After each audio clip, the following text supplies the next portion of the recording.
Hey everyone, this is Stephen Strong at Cast Iron Cookware, where you can find information to help you better collect, restore, and use cast iron cookware.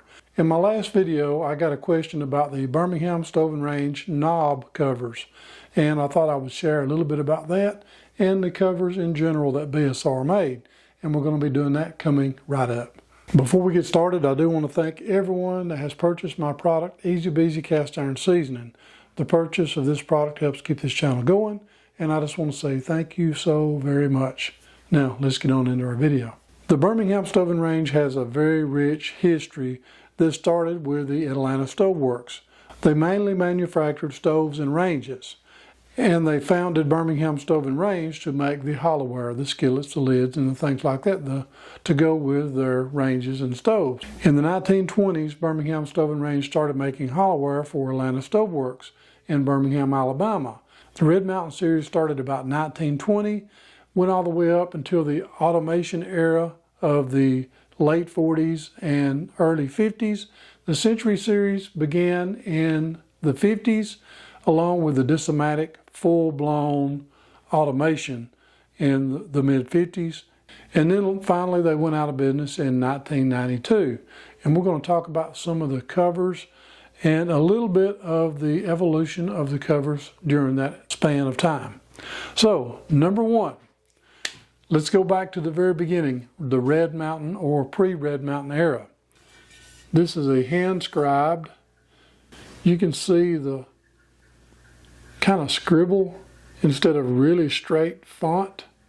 First of all, Birmingham Stove and Range is really neat when it comes to their covers. Number one, the covers have a pour spout cover on both sides of the lid. This works with the skillets and the Dutch ovens. Now the Birmingham Stove and Range Dutch ovens have a pour spout on one side and a tab on the other. This one's got a few rust spots on it, but the Birmingham Stove and Range Dutch ovens, they have a pour spout on one side and a tab on the other side. The covers work with the Dutch ovens, the chicken fryers, and the skillets. One cover fits them all. But here we go. We got the Birmingham Stove and Range skillet cover, chicken fryer cover, and Dutch oven cover. This one here is an early Red Mountain, probably even a pre-Red Mountain. The reason why I say that is because the dimples, they're like the dimples of a golf ball. They're really large, really deep, and wildly random. And you'll see that in the Red Mountain era. In the Red Mountain era, you will also have different types of loops. This one here, like I said earlier, this one here has the hand-scribed lettering, and it's only on the lid just below the loop handle. At this point, you won't see any measurements on the inside of the cover. Later on in the Red Mountain era, we'll start from the inside, you'll see a fancy split handle.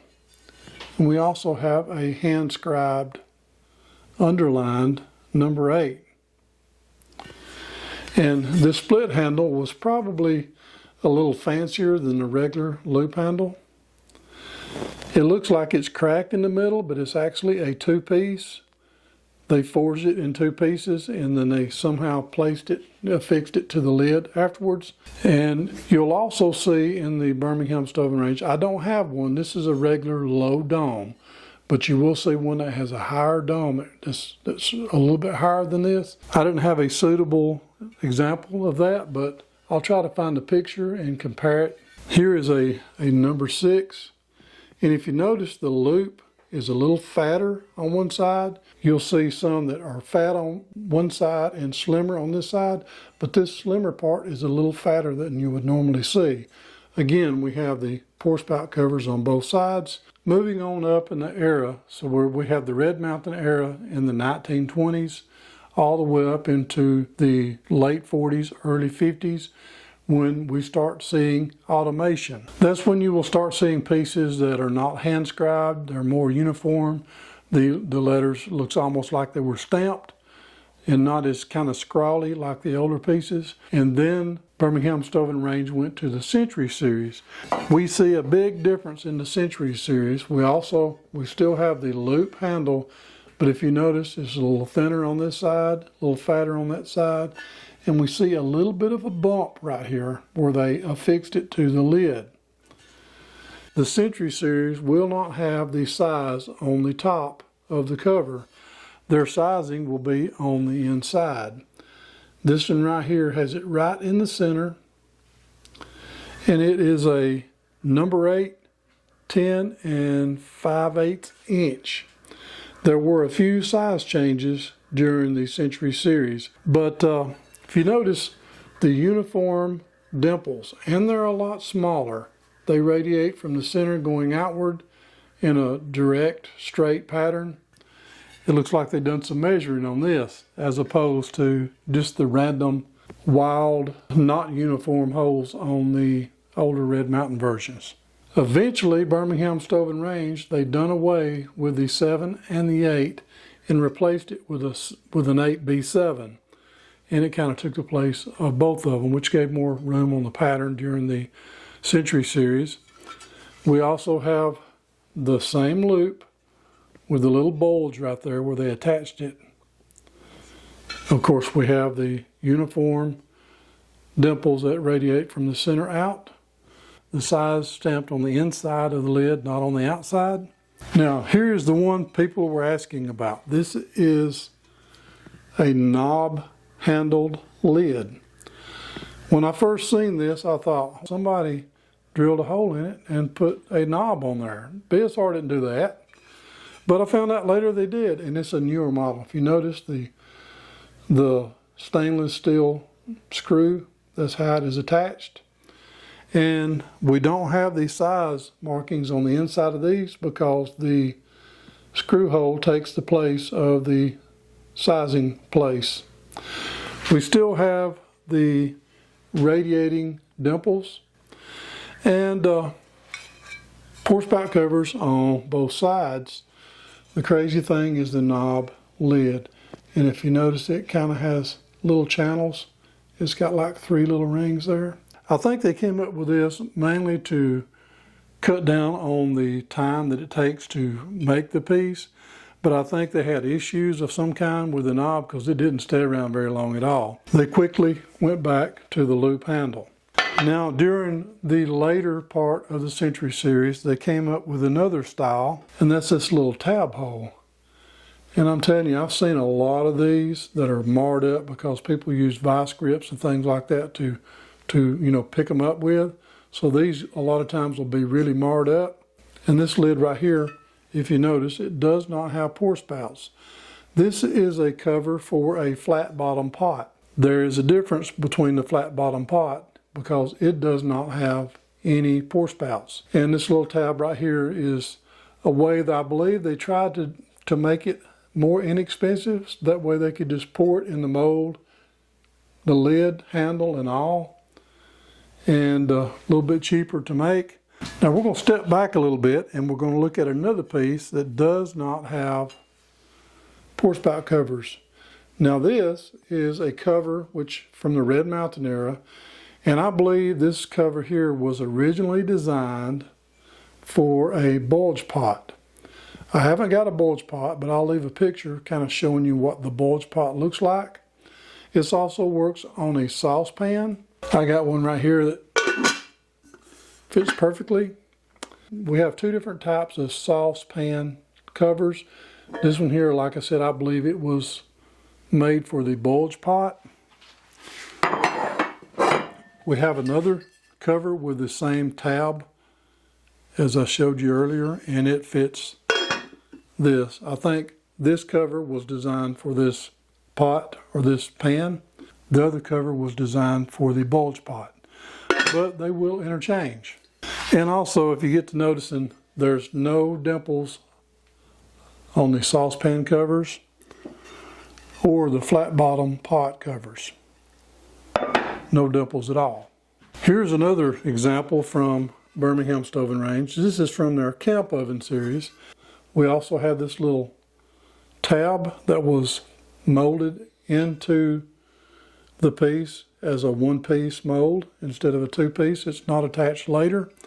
This is from a 10-inch camp oven. This rim was designed to hold the coals. That's for baking in a camp oven. one that has like a Dutch oven with legs on the bottom of it. This is the one that kind of throws me. Here is now this one's stained up a little bit. This is a Century Series number 8 cover.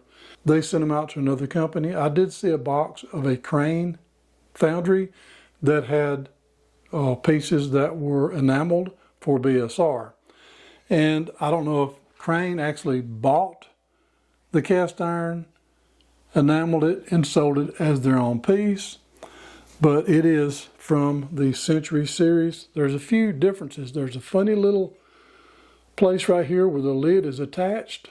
It's put on with a screw, and you can see where it's separated here from the cover. And we also have this nice little gap. You'll see that in pretty much all of the enameled pieces from Birmingham Stove and Range. Like I said, I don't know if Birmingham Stove and Range ever sold enameled pieces. They did enamel their stoves and ranges, some of them, but they did not enamel any of their pieces in-house. I believe someone like the Crane foundry bought the pieces, enameled them, and then sold them as their own pieces. Kind of an aftermarket type of thing. Now here's one that is totally an unknown for me. I think it's probably an Asian piece, but I'm not really sure. It has the dimples on the bottom, just like a Century Series. Doesn't have a size marking on the center. It just has a little dimple right in the middle. Very small dimples. No pour spout covers at all. It's round like a flat bottom pot cover, but it has a loop handle. But this one, I don't know. If you've got any ideas, I believe it is probably an Asian copy of some kind, but it fits a Birmingham Stove and Range number 8 perfectly. So I don't know. Just thought I'd throw that in, and I'm hoping that this will help you somewhat when it comes to the different time periods of Birmingham Stove and Range and their covers. I believe that I've covered all the lids that Birmingham Stove and Range made, but who knows? When you don't know for sure, keep it, because you might find out later you have something special, because there's always new information coming out. I'm hoping that some of the pieces that have been considered not Birmingham Stove and Range will finally prove themselves to be Birmingham Stove and Range. So hang on to them till you know for sure. There is another piece that I did forget about. This is from the potpourri pot. It is made very similar to the way this little saucepan cover is made, except there's not a hole in the tab, and we have holes in the top. And this is from a potpourri pot, and kind of the late 70s era pieces. It's the same size as the Lady Bess number 6 stew pot, but it's not part of the Lady Bess series, but it's from that same era. So this one's kind of unique. Also, the Lady Bess era pieces, they did not come with cast iron covers. They actually came with glass covers that were not made at BSR. They were purchased from another company to accompany the BSR pieces. So I don't have one of them to show.